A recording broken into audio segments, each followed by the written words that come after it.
што ви беа презентирани од представникот на општина Битола и од материјалите кои што ги добивме за извршување на буџетот во вториот квартал од 2016 година.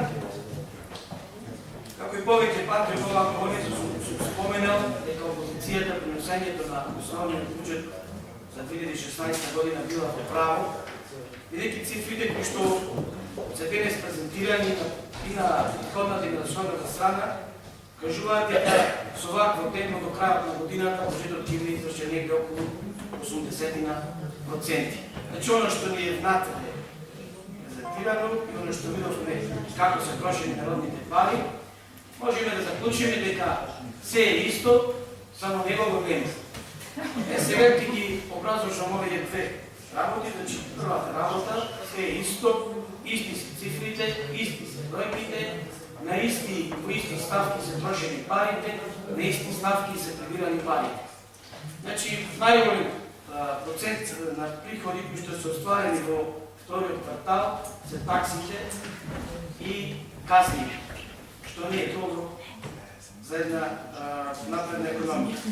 Тоест, другите приходни ставки, поскоро во сите нивни делови, се намалени. Значи, во некој на буџетот е доста тешко. Што се однесува до продажбата на капитални објекти и на земјиште, кои што носат најповеќе пари во буџетот на општина Битола, процентите се загрижувачки. Зошто?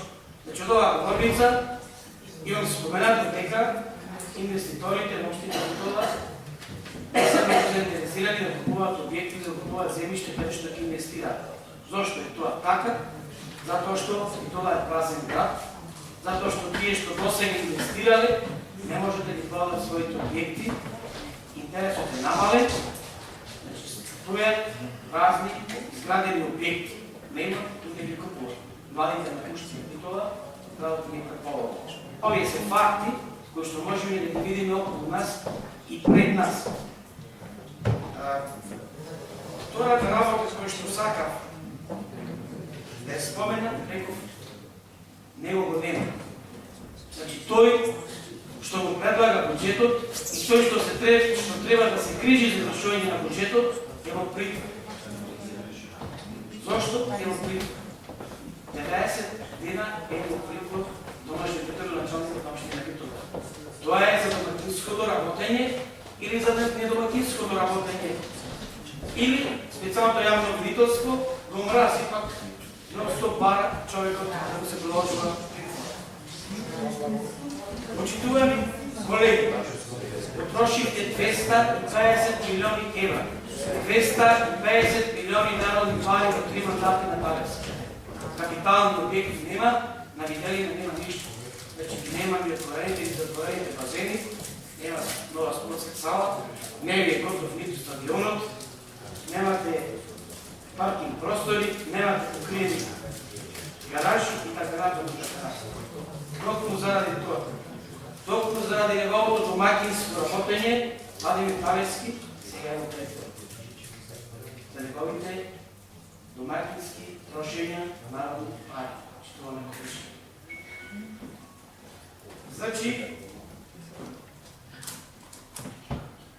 Владимир Талевски успеа да добие 3 мандата. Првиот мандат ви го наметнае. Вториот мандат вие си го избравте, третиот мандат сам се наметна. 3 мандати, сите 3 промашени. Битола, ако почнеме да дискутираме како се изгледа, Битола изгледа многолемо себе. Кога е срамно? Не се случва. Ниту пристапните патишта, ниту гласовите во градовите, ниту во градот, ниту осветувањата, ниту широкшога клиничина, ништо модерно. Битола повеќе не е модерен град. 250 милиони евра. Токму заради тоа. Токму заради тоа, почитувани колеги. Вие, бидејќи ги предлагавте вашите изборни програми, ги лажевте битолчани дека од Битола ќе направите Елдорадо. Време е, начело со Талевски, да им се извините на битолчани за сите овие 12 години, затоа што ништо не направите од тоа што гледате. да им се извините и да им кажете, добре сме дека, извинете, почитувани време, ние ова работа не можем да я сработиме, да излажнахме и за ова ваша пари да потрошихме и не можем да го реализираме това, що го летував. Зошто ви се обраќам вас? Затоа што, почитувани колеги, вие го браните. Вие го браните Владимир Талевски, иако знаете дека не одбранили. Уште имате боја на кожата на 40 степени, каде што седете на Скопје. Се още, било 40 степени, Талевски, реално го припор. Меѓутоа, Талевски доби уште 2 пати по 30 дена. Отидовте пред неговата куќа да го брани. Пак не го одбрани. Налете повеќе, можете да бие ништо. Нека се седи човек од това. Нека се седи во домашен припор, се додека не треба да лежи. Тоа да лежи, да одлучи суди. Почитували, колеги, се обраќам, зови некој речени. Значи, носевте отчет, носевте манифести, носевте документи, изберете дела. Сето тоа им го дадовте, им го презентирате на граѓаните. Меѓутоа, ве прочита и граѓаните, ве прочита и селаните. Поиќе не ви врди ништо. Не ви помага ниту Латас, ниту Миленко. Не ви помага ниту дом, ниту кров. Време е да ги признаете вашите грешки. Време е да признаете дека не можете да ја водите општина Битола, да се паковате и да се замирите во опозиција. Благодарам. Така вие сакате, знаете.